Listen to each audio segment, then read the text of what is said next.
笑，是我做死虫子怎么这儿响呢？死虫子产生瘫痪响有3个原因。第一个原因是我们的髂腰肌太紧，所以髂腰肌在用力的时候和耻骨产生了摩擦。要确定这个原因呢，我们就要屈膝，我们把双手沿着髂脊往中间去移动，然后呢移动到前面这个肉这个地方，然后往下按住，然后做呼吸3次，呼，对。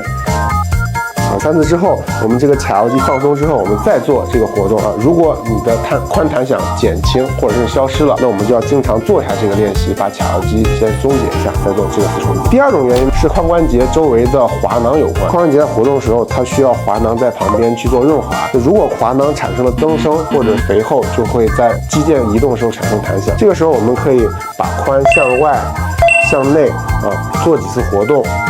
使髋关节本身的润滑更加顺畅，之后我们再做这个动作。如果弹响消失或减轻，那我们在做这个死虫之前，我们要先做一下髋的灵活性训练。第3个原因呢，也是最不容易解决的一个原因，是我们髋臼产生了撞击。那很多人因为一些工作或者外伤产生了一些损伤，那这些损伤会在长时间会影响我们髋的活动度，尤其是在做这个活动时产生了疼痛，还就更要引起重视，要及时的去医院进行检查。学会了吗？康复药复原，有事你留言。